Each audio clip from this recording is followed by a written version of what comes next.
கமலோடைய ப்ரொடக்ஷன்ல இவர் டைரக்ஷன் பண்றது இவர் விருப்பம் இல்லை. அதுக்கு 1008 காரணங்களை சொல்றேன். ஸோ ரஜினி சார் படத்துல இருந்து விலகி போறேன், சில தவிர்க்க முடியாத காரணம். என்ன தவிர்க்க முடியாத காரணம்?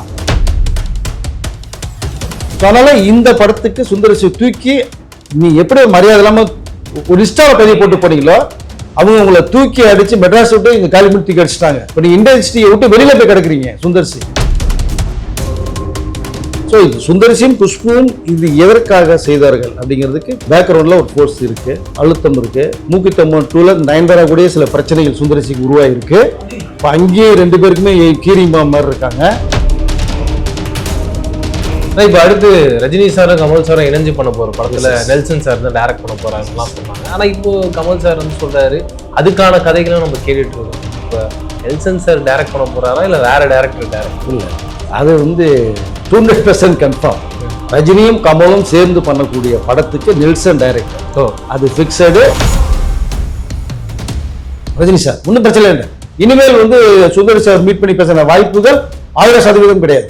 இந்த கூட்டணி மறுபடியும் இணையாது, 1,00,000% இணையாது. Rajini sir Sundar sir meet பண்ணவே மாட்டார், அவர் முடிவு எடுக்க மாட்டார், எடுத்தா மாற மாட்டார்.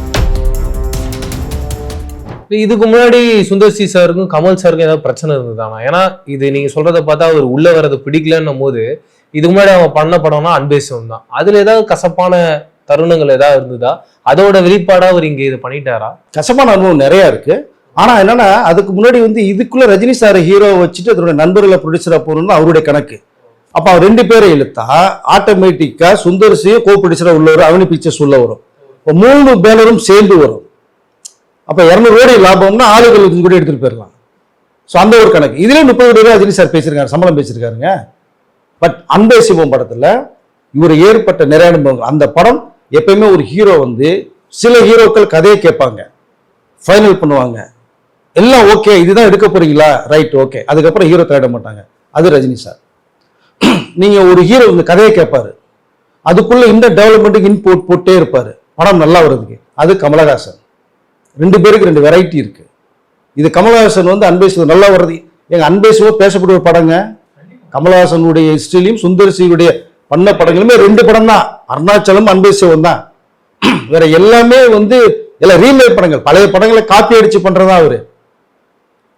அப்போ அன்பே சிவத்துல கமலோட இன்புட்ல சில காட்சிகள் மாறுது, சில எடுக்க வேண்டிய ஷார்ட்ஸ் கொஞ்சம் மாறுதும் போது அங்கே சுந்தர்சி ரொம்ப ஒரு மைண்ட் செட் பண்றாரு. ஸோ இது ஒரு பக்கம். அருணாச்சல வாய்ப்பு எப்படி இருந்தது அவருக்கு? சுந்தர்சியும் குஷ்பும் லவ் பண்ணிட்டு இருந்த ஒரு பீரியடு. சுந்தர்சிக்கு இந்த வாய்ப்பை வாங்கி தர்றதுக்கு குஷ்பு ரஜினிகிட்ட பேசுறாங்க, சார் எப்படியா அந்த வாய்ப்பை பண்ணி கொடுங்க எனக்கு சுந்தர்சி டைரக்ஷனுக்கு. இதை உங்க படம் சுந்தர்சி பண்றா ஸ்டார் டைரக்டரா மாறுவாரு, இப்ப ஏதோ அப்படி அப்படியே போய்கிட்டு இருக்காரு அப்படிங்கும்போது நீங்க அவருக்கு எதுக்குமே சப்போர்ட் பண்றீங்கலாம் பேசப்பட்டுச்சு. அப்பதான் 2 பேர் லவ் பண்ற விஷயம் தெரிய வருது. 2000 மேரேஜ் பண்றாங்க. அப்ப நீங்க ரஜினி சார்ட்ட கெஞ்சி தானே நீங்க அந்த படம் வாய்ப்பு வாங்கி கொடுத்தீங்க சுந்தர்சிக்கு. ரஜினி சார் கொடுத்தாருல்ல, சரி ஓகே சின்ன பையனா இருக்கான் இருந்தாலும் பண்ணுவான்ற நம்பிக்கையில கொடுத்தாருல்ல, படத்தை ஹிட் கொடுத்தாரு, அது ஒரு விஷயம். பட் இன்னைக்கு நம்பி கொடுக்குறாருல்ல. இப்போ குஷ்பு நீங்க அன்னைக்கு கெஞ்சி சுந்தரிஷ்ட வாங்கி கொடுத்தது மாதிரி இன்னைக்கு ரஜினிட்ட சுந்தரிஷ் சொல்லணும்ல, ரே அன்னைக்கு உனக்கு அருணாச்சலத்தை வாங்கி கொடுத்த கெஞ்சி நீ சொல்லாம வெளில போற, நீ வெளில போ சொல்லிட்டு வெளில போ, இதான மரியாதை. ஏன் செய்யல? சுந்தரிசி தான் செய்யலாம், குஷ்பு சொல்லலாம்ல. பட் கமலோடைய ப்ரொடக்ஷன்ல இவர் டைரக்ஷன் பண்றது இவர் விருப்பம் இல்லை. அதுக்கு 1008 காரணங்களை சொல்றாரு. ஸோ ரஜினி சார் படத்துல இருந்து விலகி போறேன், சில தவிர்க்க முடியாத காரணம். என்ன தவிர்க்க முடியாத காரணம்? உங்களுக்கு எல்லா ஃப்ரீடம் கொடுக்குறாங்களே. கமலஹாசனே ஃபர்ஸ்ட் காப்பியில் பண்ணா நீங்க உள்ளுக்குள்ள நீங்க பண்ணுங்கன்னு சொல்றாரு, எடுத்துக்கன்றாரு. சம்பளம் 30 கோடி பேசப்படுது, எதுவே வரல, நீங்க உங்க டெக்னீஷியனை போட்டுக்கன்றாரு கமலஹாசன். ஏன்னா அவர் அன்புடைய படத்துக்கு உள்ள போறாரு, இது ஃபுல்லா மகேந்திரன் பாத்துக்குவார் ஃபுல்லா அப்படின்னு சொல்றாரு. உங்களுக்கு ஃபுல் ஃப்ரீடம் கொடுக்கும்போது உங்களுக்கு என்ன வலிக்குது? இதோட என்ன வேணும்? கையில் 2 கையில் 2 வெட்டை கொடுத்து சாப்பிடுங்கிறதுக்கு வலிக்குது அவங்களுக்கு. ஒரு பக்கம் ரஜினி, ஒரு பக்கம் கமலஹாசன். என்ன இதோட என்ன உங்களுக்கு? உங்க ரேஞ்சு வேற மாதிரி போயிருக்குமே, ஏன் பண்ணல? அப்போ உங்க மனசுக்குள்ள ஏதோ ஒரு விஷயம் அழுத்தம் இருந்துகிட்டே இருக்கு. அதன் விளைவாக சொல்லாமலாம் வெளில போறீங்க. இப்போ ஒன்றும் நஷ்டம் கிடையாது. கமலஹாசன் இப்போ டிக்ளேர் பண்ணிட்டாரு சார், அவரு டெல்லியில இருந்தாரு, வந்துருவாங்க. நேற்று கூட வீடியோ போட்டிருக்கேன், பேசியிருக்கேன். கமல் வந்தோம் டிசைட் பண்ணுவாங்கன்னு சொல்லிட்டு ரஜினி கமலும் எல்லாம் பேசிட்டாங்க. ரஜினி ஒரே வார்த்தை, போனா போட்டோம் ஒன்றும் பிரச்சனை இல்லை பார்த்துக்கோன்ட்டார் ரஜினி சார். ஒன்றும் பிரச்சனை இல்லை.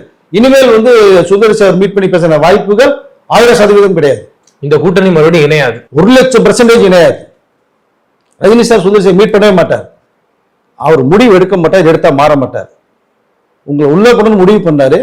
கமலுக்கு இஷ்டம் இல்லை இதெல்லாம். ஆனால் ரஜினி சொன்னதுக்காக சுந்தர்சி உள்ள விட்டாரு. நீங்களே வெளில போறீங்க. கமலே சொன்ன ரஜினி உள்ள விட மாட்டார். இதுதான் ரஜினி கமலம். ஸோ அப்போ நீங்க வந்து கமலஹாசன் எல்லா ஃப்ரீடம் கொடுத்து டெக்னீஷியனை பார்த்துங்க, மற்ற ஆர்டிஸ்ட்டை பார்த்துங்க, எல்லாம் பார்த்துங்க, கதை மட்டும் நல்ல கதையா மட்டும் சொல்லுங்கன்னு சொன்னாங்க. Right, okay. இப்போ கமலஹாசன் விஷயத்தை உடைச்சிட்டார். இப்போ டெல்லியிலிருந்து வந்தோன்னு விஷயத்தை பேசப்படும் போது ஒரே வார்த்தை சுந்தர்சி பேசும்போது அதான் அவர் சொல்லிட்டாரு, இங்க விட்டுருங்க, அதை தூக்கி போடுங்கன்ட்டார். ஒரே வார்த்தை, அதை கேர் பண்ணவே இல்லை கமலஹாசன். அடுத்து என்ன சொல்ல கதை, என்னுடைய ஸ்டார், அங்க ரஜினியோட பேர் சொல்ல பாருங்க, என்னுடைய ஸ்டார், என்னுடைய நட்சத்திரம், உச்ச நட்சத்திரம், அவருக்கு ஏற்ற கதை அமைகிற வரைக்கும் நான் கதை கேட்டுட்டே இருப்பேன். எனக்கு பிடிச்சதுக்கு அப்புறம் இந்த கதை ரஜினிக்கும் பிடிக்கணும். ரஜினி பிடிச்சா நான் எடுப்பேன். ஏன்னா நான் பல கோடிகளை தனி மாதிரி இறக்க போறேன் நான். அப்போ கதை எனக்கு பிடிக்கணும். எனக்கு பிடிக்கிறத விட ரஜினிக்கு பிடிக்கணும். ரஜினிக்கு பிடிக்கிற வரைக்கும் நான் கதை கேட்டே தான் இருப்பேன். ஓப்பனா அடிச்சார் ஒரே விஷயத்த. இப்போ இன்னொரு விஷயம் பேசப்படும் போது கமல்கிட்ட சொல்லும் போது, அப்போ புது டைரக்டர் வந்தா அப்படிங்கிற, புது டைரக்டர் வந்தா நாங்கள் வரவேற்கிறோம், கதை நல்லா இருக்குன்றார். இப்போ புது டைரக்டருக்கு வாய்ப்பு போகுது. இதுல டூரிஸ்ட் ஃபேமிலி டைரக்டர்லாம் உள்ள ரஜினி கூப்பிட்டு அப்ரிஷியேட் பண்ணவர், லப்பர் பந்து டைரக்டர், டூரிஸ்ட் ஃபேமிலி டைரக்டர்லாம். அவங்க ரஜினி கதை சொன்னா உள்ள போலாம். இப்ப கேட் ஓப்பன், திடீர்னு உள்ள போய் உட்காந்து கதை சொல்லலாம். நீங்க அதுக்கு ஒரு என்ட்ரி கொடுத்துட்டாரு கமலஹாசன். இரண்டாவதாக மூன்றாவது ஒரு கொஸ்டின் வேற கேட்கப்படுது, நீங்களும் ரஜினியும் சேர்ந்து பண்ணக்கூடிய படத்துக்கு அந்த கதை சார்ந்தாரு, அது கதை இனிமேல் தான் நாங்க கேட்கணும்ன்றாரு. இப்ப அடுத்து ரஜினி சாரும் கமல் சாரும் இணைஞ்சு பண்ண போற படத்துல நெல்சன் சார் தான் டைரக்ட் பண்ண போறாருன்னு சொன்னாங்க. ஆனா இப்போ கமல் சார் வந்து சொல்றாரு அதுக்கான கதைகளும் நம்ம கேட்டுட்டு இருக்கோம். இப்ப நெல்சன் சார் டைரக்ட் பண்ண போறாரா இல்ல வேற டைரக்டர் டைரக்ட்? இல்ல, அது வந்து 200% கன்ஃபார்ம். ரஜினியும் கமலும் சேர்ந்து பண்ணக்கூடிய படத்துக்கு நெல்சன் டைரக்டர், அது பிக்சடு. அது வந்து கமலும் அக்செப்ட் பண்ண ஒரு மேட்டர். அதை இப்ப இந்த படமே கமல் என்ன சொல்றாருன்னா, ரஜினி போன்ல கூப்பிட்டு பேசும்போது சுந்தரிசி அனுப்பிச்சுக்கிற போது அவர் ஷாக் ஆகிறாரு. ரஜினி அது நெல்சன் இல்ல, இவர் எதுக்கு உள்ள வராரு அப்படின்னு. நீ முதல் கேளு கதை, ஒரு ஒன்லைன் பேசப்படுது. அப்போ ரஜினி சொல்றாரு, கமலை பொறுத்த மட்டும் நாமளும் ரஜினி சேர்ந்து நடிக்க போற படத்தை நெல்சன் டைரக்டர் அதான் தயாரிப்புன்னு அவர் பிக்ஸ் பண்றாரு. ரெட்ஜினோட கோப்படி உள்ள போறாங்க. இதுங்கும் போது அவருக்கு ஒண்ணுமே புரியல. ஃபர்ஸ்ட் நீ பேசு கமல்கிட்ட. கேட்டதுக்கு அப்புறம் இந்த படத்தை அதாவது ப்ரொடியூசர் நீ தான்றாரு. கமலுக்கு 2 படத்துக்கு ப்ரொடியூசர் ரஜினியோட, யாரு கிடைக்கும் இந்த லக்கி? ஒரு பக்கம் கமலை தூக்கி விட்டு ரிலீவ் பண்ணாலும் இன்னொரு படத்தை செட்டில்மெண்ட் பண்றாரு ரஜினி. அங்க ஒரு மனசை தான் பார்க்கணும். ஏன்னா அன்னைக்கு கமலஹாசன் எனக்கு கொடுத்த மரியாதை, செலுத்தின அன்பு, இந்த நட்பு, இந்த காதல், இதெல்லாம் தான் இன்னைக்கு நான் வந்து என்னால் முடிஞ்சதை கமலுக்கு பண்ண போறேன் அப்படின்றாரு. இது நட்பு 75 உருவானது, 25 50 வருஷம் ஆச்சு, இன்னொரு 50 வருஷம் ஆனாலும் இருக்கும், தொடரும் இது. அதனால ரஜினியும் கமல் சேர்ந்து பண்ணக்கூடிய படத்தை இயக்குறது நெல்சன், அதுல மாற்றமே கிடையாது. அது ஒரு கதையும் பேசப்பட்டிருக்கு. மேற்கொண்டு இன்னும் வேறு சில கதைகளோட நெல்சன் சொன்னா அதோட பெட்டரான அதை எடுத்துக்குவாங்க, சிறந்த கதையை எடுத்துக்குவாங்க. அதை வந்து கமல் இதுலயும் சொல்றாரு. அதை அதனால இந்த படத்துக்கு சுந்தரசி தூக்கி நீ எப்படி மரியாதை இல்லாம ஒரு இன்ஸ்டால பதிவு போட்டு போனீங்களோ, அவங்க உங்களை தூக்கி அடிச்சு மெட்ராஸ் விட்டு இங்க காலிமணி தூக்கி அடிச்சிட்டாங்க. இப்ப நீங்க இண்டஸ்ட்ரியை விட்டு வெளியில போய் கிடக்குறீங்க சுந்தர்சி. அப்படிதான் இப்ப இருக்கு சூழ்நிலை. குஷ்பு மேடம் அவங்க சோசியல் மீடியால எல்லார்கிட்டையும் பேசிட்டு இருக்காங்க. அதுல ஒருத்தர் வந்து ஒரு பதிவு போடுறாரு, இந்த படத்துக்காக குஷ்பு ஒரு எப்படி சொல்றது தெரியல, ஒரு டான்ஸ் நம்பருக்காக கேட்டாங்க ரஜினி சார், அதனால வந்து சுந்தர்சி சார் இந்த படத்தை விட்டு வெளியில போயிட்டாரு. உடனே குஷ்பு மேம் அதுக்கு ஒரு கமெண்ட் பண்றாங்க, உங்க வீட்டுல யாராவது இருந்திருப்பாங்க, அவங்களை கூப்பிட்டு இருப்பாங்க அப்படின்ற ஒரு பாயிண்ட் வைக்கிறாங்க.